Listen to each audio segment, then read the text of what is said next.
Hello everyone, मेरा नाम है तिन रंधावा। आप सभी का स्वागत है मेरे यूट्यूब चैनल पे। और आज मैं आपको यूज़र रिव्यू करवाने वाला हूँ वॉक्सवैगन की पोलो का। तो मेरे साथ में यहाँ पे विकास भाई हैं जो कि ओनर हैं इस गाड़ी के। तो इनसे पूरी डिटेल लेंगे इस गाड़ी के बारे में। 2014 मॉडल ये गाड़ी है, 6 साल ये इन्होंने चला ली है। तो अभी तक का कैसा एक्सपीरियंस है ये आपको पूरी वीडियो में दिखेगा, तो वीडियो को लास्ट तक ज़रूर देखना। तो वेलकम टू माय चैनल विकास भाई। थैंक यू अतन। और पहले तो मैं आपको पूछना चाहूँगा, ये आपने गाड़ी वॉक्सवैगन पोलो ही क्यों ख़रीदी है? जब आपने 2014 में आपने ख़रीदी तो और क्या क्या माइंड में प्रोडक्ट्स थे और कौन कौन सी गाड़ियाँ देख रहे थे आप? बेसिकली मेरे को एक हैचबैक गाड़ी लेनी थी और मैंने जो पॉइंट्स में थी वो एक तो स्कोडा फैबिया थी, उसके बाद फिर वॉक्सवैगन पोलो थी और i20, और उस टाइम पे पुंटो भी थी मार्केट में काफ़ी हिट गाड़ी। तो इन चारों में से जब हमने रिसर्च की तो जो मेरा माइंड सेट था वो मोर और लेस था कि जर्मन या फिर यूरोपियन व्हीकल ही लेना है, क्योंकि उसका रीज़न ये है कि इनके जो सेफ्टी फीचर्स होते हैं वो बाकी गाड़ियों से मच बेटर होते हैं। अगर आप वैसे और मतलब कि टशंस में जाओ तो वो ज़्यादा आते हैं, बट इस केस में बड़े रॉ फीचर्स होंगे बट वो रोबस्ट होंगे सारे के सारे। तो इनके अंदर जो बेसिकली बचते हैं वो सिर्फ आपको स्कोडा फेबिया और आपका वॉक्सवैगन पोलो ही है। बाकी बीइंग ए जर्मन एम्प्लॉई तो आई कैन से कि मैं बहुत ज़्यादा मोल्डेड था जर्मन प्रोडक्ट्स के प्रति, और इसलिए फिर मैंने वॉक्सवैगन सेलेक्ट किया at the end of the day. ठीक है। और अभी तक कितना किलोमीटर चला दिया आपने ये 6 साल में? ये 27,000 चली है, ज़्यादा नहीं चलती, कम चलती है थोड़ी, और बेसिकली इसको लॉन्ग ड्राइव्स पे लेके जाते हैं। ठीक है। और ये कहाँ से कहाँ आपने लॉन्ग ड्राइव कहाँ से कहाँ की है आपने? जो मैक्सिमम मैंने ड्राइव्स की हैं वो मैंने की हैं दिल्ली से देहरादून किया है, फिर दिल्ली से होशियारपुर भी किया है पंजाब में। ठीक है। बाकी दिल्ली से ऊना तो काफ़ी है, तो मोर और लेस कह सकते हैं आपकी एक सिंगल स्ट्रेच में 400 to 450 किलोमीटर्स करता हूँ मैं। ठीक है। और ये सिंगल स्ट्रेच में जो 400 किलोमीटर प्लस आप गाड़ी चलाते हो तो कैसा कंफर्ट कैसा है, कैसी आपको थकावट होती है, कैसा? देखिए सिटी में तो चलो क्लच ब्रेक्स का इशू होता है क्योंकि वहाँ पे ट्रैफिक होता है, बट एक बार आप जब हाईवे पे आ जाते हो नो डाउट इसका एक्सपीरियंस आप 80 किलोमीटर के ऊपर चलाइए, नो डाउट ये बल्कि जैसे आपको फील होगा आपकी 20 या 30 किलोमीटर की स्पीड पे चल रही है, आप ग्लासेस बंद रखिए और आपको कोई बाहर का नॉइस कोई इशू नहीं आएगा। और कंफर्ट वाइज बहुत अच्छी गाड़ी है, बहुत स्मूथ चलती है। मतलब वाइब्रेशन वगैरह आपको कोई फील नहीं होता? जीरो वाइब्रेशन है। इवन मैं आपको बताऊं, अब ऑफिशियल नहीं है but you can take even up to 160 kilometres per hour also, तो नो इश्यूज एट ऑल, बिल्कुल ठीक चलेगी आपकी गाड़ी उतने में भी। बट नॉर्मली जैसे 90 की हमारी गाइडलाइंस है तो 90 to 100 तो बिल्कुल ही स्मूथ चली, जैसे आप 20 to 30 पे चलाते हो वैसे फीलिंग आएगी आपको सारी की सारी हाईवेज पे। ठीक है। और ये आपकी पेट्रोल गाड़ी है तो माइलेज वगैरह कैसा है इस गाड़ी का? माइलेज अगर आप सिटी में देखोगे तो देखो दिल्ली जैसी सिटीज़ में तो आपको समवेयर अराउंड 12 से 13 किलोमीटर मिलेगा, बट अगर आप हाईवे पे चला जाओगे ठीक चलाओगे और gear to the ratio of speed आप चलाओगे, जैसे 5 to 80 या 5 to 90 बोलते हैं, तो उसके अंदर आपको 20 तक भी टच करता है बड़े आराम से।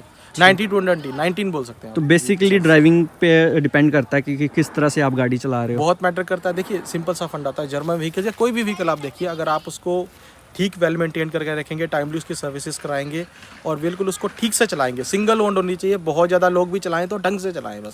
तो अगर वैसे चलाएंगे तो गाड़ी बिल्कुल ठीक चलेंगे, टाइमली सर्विसेज कराएं, बस वो इंपॉर्टेंट है क्राइटेरिया। और बाकी आपकी कभी ये गाड़ी कहीं टच वगैरह हुई है, कभी आपने इसकी बिल्ड क्वालिटी टेस्ट हुई हो? बिल्ड क्वालिटी का ऐसा है कि अगर आपकी कोई और गाड़ी हिट भी कर जाएगी तो इसके अंदर डेंट आएगा। जैसे अगर आप किसी और गाड़ी में देखोगे तो मे बी कई बार वो पूरा टूट ही जाती है शीट उनकी। हाँ जी। तो उस सेंस में मैं आपको बोलता हूँ, अगर सेफ्टी वाइज आप आ जाओगे, आई थिंक एनकैप में भी अब जाके टाटा के टियागो आई हैं। हाँ जी। उसके पहले इंडिया में सिर्फ यही एक गाड़ी है जो एनकैप टेस्ट जो यूरोपियन स्टैंडर्ड्स हैं वो पास करती है। उस टाइम के मतलब 2014 उस टाइम से लेके आज तक वही है, यही है आई थिंक 4 पॉइंट समथिंग जो ये टियागो वगैरह तो जस्ट अभी आई हैं। उस टाइम पे अगर आप बोलो तो मेरे ख्याल से हैचबैक के अंदर सिर्फ वॉक्सवैगन पोलो ही एक गाड़ी थी जो एनकैप यूरोपियन स्टैंडर्ड्स पास करती थी। ठीक है। और बाकी आपको क्या लगता है कि जैसे 2010 में ये गाड़ी आई थी और आज 2020 है तो सेम डिज़ाइन चलता आ रहा है, तो कहीं आपको ऐसा नहीं लगता कि पुराना हो रहा है डिज़ाइन या ऐसा कुछ? नहीं, इन्होंने थोड़ी मॉडिफिकेशंस की हैं। अगर आप देखो ये वर्जन 1 थी, ये वर्जन 2 है जो मेरे पास है, और अभी आई थिंक लेटेस्ट वर्जन 4 आने वाली है। जो चेंजेस हुए हैं इनके इंजन में हुए हैं, इनके 3 सिलेंडर के इंजन आते हैं हमेशा से, और पहले इनकी 1200 सीसी थी, अब इन्होंने डाउन करके 1 लीटर के इंजन निकाले हैं, पर उन्होंने रिफाइनमेंट भी किया उसके अकॉर्डिंगली। मेरा जो है 1.2 लीटर इंजन है, उस टाइम पे 1.6 लीटर भी आता था एक और वर्जन, आई थिंक जो अब बंद हो चुका है मोर और लेस। और अब इसके सिर्फ जो पोलो के जो हायर एंड है वो आता है सिर्फ, बाकी इसके अंदर 1.2 है जो मेरे पास है। और अदरवाइज डिज़ाइनिंग में कुछ इन्होंने फीचर्स ऐड किए हैं। इनके पास 3 लाइन है, trend line, comfort line, high line. तो अब मेरे टाइम में जो हाई लाइन में कुछ फीचर्स थे वो अब कंफर्ट लाइन के अंदर भी आ गया, जैसे ब्लूटूथ बैक पार्किंग सेंसर जो नॉर्मल आई थिंक, और साइड पार्किंग जो साइड मिरर्स हैं बस इंडिकेटर्स। तो बाकी सर्विस वगैरह का कैसा है आपका एक्सपीरियंस है इस गाड़ी के साथ? सर्विस का ऐसा है, तो गाड़ी कम चली है मेरी, टू बी फ्रैंक। अगर आप ज़्यादा भी चलते हैं तो आई थिंक अब तो सबका, पर उस टाइम पे ऐसा होता था, इनका स्टैंडर्ड था कि 10,000 किलोमीटर और 1 ईयर। हम्म, तो अगर तो आपके 10,000 किलोमीटर है तो आपको सर्विस सेंटर जानी पड़ेगी या 1 ईयर कंप्लीट होने के बाद। और इनकी अच्छी बात है कि जैसे जब भी कभी सर्विस होती है, सेकंड या थर्ड, इवन जैसे इनके प्लग्स भी चेंज होते हैं, तो ये आपको जितना भी पुराना सामान है वो सारा का सारा आपको डिक्की में डाल के देंगे, साथ में वापस आपको दे एश्योरेंस देते हैं। करके देंगे कि हमने सारी चेंजेस किए हैं। ऑयल जो भी चेंज होगा उसकी गारंटी होगी सारी की सारी। ठीक है, और सर्विस कॉस्ट कितने के अराउंड आती है? कॉस्ट आप मान के चलो कि टैक्सेस अगर आप छोड़ दे तो समवेयर अराउंड 10 to 11,000 पड़ती है इसकी पर ईयर। ठीक है, और इसके पार्ट्स वगैरह का भी कोई चेंज हुआ है मेजर सर्विस में? पार्ट्स इसके चेंज हुए हैं। एक अभी इसका फ्रंट जो विंडशील्ड है वो चेंज हुई थी, क्योंकि वो किसी ने कुछ फेंक दिया था, तो पर अभी जीरो डेप है। बट मैं आपको बोलूँगा कि अगर आप मार्केट से कंपैरिजन करोगे अगर, तो 20 to 30% आपको एड ऑन देना पड़ेगा। बट देखिए आप कंफर्टेबल भी है, सब कुछ है, तो इतना तो आपको बियर करना ही पड़ेगा फिर हाई एंड के लिए। जैसा प्रोडक्ट है उस हिसाब से पैसे भी देने ही यस पड़ेंगे। Yes, at the end of the day.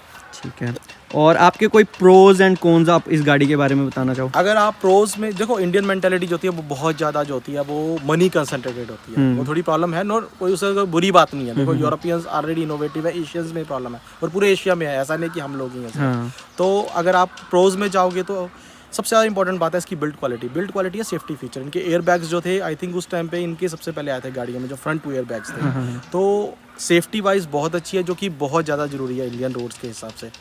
अगर आप बाकी वैसे माइलेज की बात करें, लोगों के गलत फहमी है कम चलती है, ऐसा कुछ नहीं है। मैंने चलाई है और इसके अंदर एक मीटर लगा हुआ है, आप उसमें चेक कर सकते हो। 19 to 20 हाईवेज पे आती है, 12 to 13 सिटी में आती है। और इसके अलावा इसके अंदर बाकी भी जो इसका प्लास्टिक बिल्ड क्वालिटी, अगर आप इस अंदर जाके देखेंगे, इवन जो भी इनके अंदर सामान लिखा है वो बहुत ही हाई क्वालिटी का है। तो अगर आप क्वालिटी वाइज जाएंगे, बहुत ज़्यादा प्रोज है। कॉन्स में मैं आपको ये बोल सकता हूँ कि अगर आपका कोई मेजर एक्सीडेंट हो जाए या फिर आपका कोई डैमेज हो जाए, और उस केस में अगर आपकी इंश्योरेंस या जीरो डेप नहीं पे करता, देन यू हैव टू पे हायर अमाउंट, क्योंकि इनके पार्ट्स जो है नो डाउट एक्सपेंसिव है। ठीक, और लॉन्ग टर्म में आपको कोई एक्सपीरियंस हो, क्योंकि आपने तो चलो कम चलाई है, लेकिन आपके कोई कोलीग्स वगैरह या कोई भी जानकार जिन्होंने ज़्यादा चलाई हो, तो क्या एक्सपीरियंस है कि लॉन्ग टर्म में इसका इंजन वगैरह कैसा परफॉर्म करता है? मेरा एक फ्रेंड है, उसके पास कितना 5+ reliable ईयर है और वो काफ़ी ज़्यादा चलाता, तो उसका ईयरली 80,000 चलती है। तो आप मान के चलें, अभी उससे 4 लाख चला चुका है वो। अच्छा। और अभी भी ठीक चल रही है, इंजन Same कोई चेंज Polo? नहीं हुआ है, सेम पोलो है। उसने 2015 में ली थी, ठीक है। तो 2020 5 साल हुए हैं उसको, मेरे को 6 या 7 साल हुए हैं। तो उसकी पोलो बिल्कुल ठीक चल रही है और कोई इंजन चेंजेस का इशू नहीं है। अच्छा, मतलब रिलायबल पूरी है। और इसकी सबसे अच्छी बात है, लोग कहते हैं कि इंजन की रमिंग होती है, ये होती है गाड़ी नहीं चलाओ, 80 पे ना चलाओ। हाँ। पोलो वाले बोलते हैं गाड़ी निकालो 120 पे चलाओ, कोई इशू नहीं। और बाकी कुछ आप बताना चाहो कि किसके लिए प्रोडक्ट है और किसको नहीं खरीदना चाहिए प्रोडक्ट? मैं वही बोलूँगा, देखो आपका सबसे पहले तो देखो इंडियन मार्केट के किसी मार्केट से पहले बजट होता है। अगर आपका बजट है, क्योंकि आज की डेट में मेरे ख्याल से ये comfort line somewhere around 7 lakh पे करती है, और 8 to 9 लाख आप इसका हाई लाइन लोगे, और ट्रेंड लाइन बेस मॉडल है उसका, वो 1 लाख नीचे आ जाएगा। तो अगर आप देखोगे तो इसका एक बड़ा मेजर पॉइंट है कि आपको जब भी ये गाड़ी लेनी तो इसका सर्विस सेंटर जो है इसका नियर बाय 30-40 किलोमीटर की विसिनिटी पे होना चाहिए, क्योंकि वो बहुत जरूरी है at the end of the day. जैसे आप दिल्ली में ज़्यादातर तो टाइम वहाँ रहते हो, पर मैंने सुनने में आया कि आप जैसे होशियारपुर या यहाँ पे भी रोपड़ वगैरह में भी आ चुके हैं, तो धीरे धीरे हिमाचल में भी एंटर कर जाएंगे। तो वहाँ पे है, यंगस्टर्स के लिए नो डाउट है, ड्राइविंग बहुत अच्छा एक्सपीरियंस है। और अगर आप इसके गियर और बिल्ड क्वालिटी भी देखोगे, बहुत रोबस्ट है। उनकी जैसे Hyundai व्हीकल्स होते हैं उनके बड़े सॉफ्ट होते हैं, mainly for the girlish type बनाए जाते हैं। ये काफ़ी रोबस्ट है, काफ़ी हार्ड है, तो आपको फील अच्छा आएगा, मैनली फीलिंग है पूरा का पूरा। और आपने हिल्स वगैरह में भी ड्राइव किया होगा, तो वहाँ पे आपको कैसा फील आता है? जैसे पहाड़ों मोड़ों पे आप गाड़ी चलाते हो, तो कैसा हैंडलिंग कैसी है उसकी, ग्रिपिंग कैसी है टायर्स की, और कैसे बॉडी कैसा रिस्पॉन्स करती है, कैसा रिस्पॉन्स करती है? देखो इसके अंदर ABS EBD सारे के सारे सिस्टम्स हैं। और मैंने हिल्स में मतलब कि उत्तराखंड में भी लेके गया हूँ, इवन हम हिमाचल में भी धर्मशाला वगैरह अपर एरिया में लेके गए हैं। तो इसकी बहुत ईजीनेस है और कोई स्किडिंग नहीं है। इवन बारिश भी हो रही होगी आपको कोई फीलिंग नहीं आएगी ऐसी। और आप जैसे होता है, कई बार होता है कि गाड़ी पीछे को मूव करना शुरू कर देती है, अगर बहुत ज़्यादा जैसे काइंड ऑफ ए मिट्टी है वो मतलब कि वेट हो गई है, तो वैसा कोई इशू नहीं है। आप इसको आराम से चलाओ, बस थोड़ा कि बल्कि गियर्स आपको timely according to the hill वो लेने चेंज करने पड़ेंगे सारे के सारे। ठीक है, मतलब अगर कहीं पे चढ़ाई पे किसी को ओवरटेक करना होगा, उस टाइम पे कोई प्रॉब्लम वगैरह तो कभी नहीं, नॉट एट ऑल। आप थोड़ा स्पीड आपको थोड़ी करनी पड़ेगी और आप बहुत इजीली उसको ओवरटेक कर सकते हैं। बाकी हिल पे हमेशा जो थंब रूल है उसको फॉलो करो, टर्न्स पे ना करो, तो वो एक सेफ्टी फीचर है, वो आप हमेशा याद रखें। थैंक यू हमारे व्यूअर्स के साथ बात करने के लिए, अपना एक्सपीरियंस शेयर करने के लिए और अपना टाइम देने के लिए। और थैंक यू सो मच। बाकी ये था यूज़र रिव्यू इस पोलो का। कैसा लगा आपको मेरे को कमेंट करके ज़रूर बताना। अच्छा लगा हो तो लाइक कर देना, बाकी मिलते हैं नेक्स्ट वीडियो में, तब तक के लिए बाय, टेक केयर।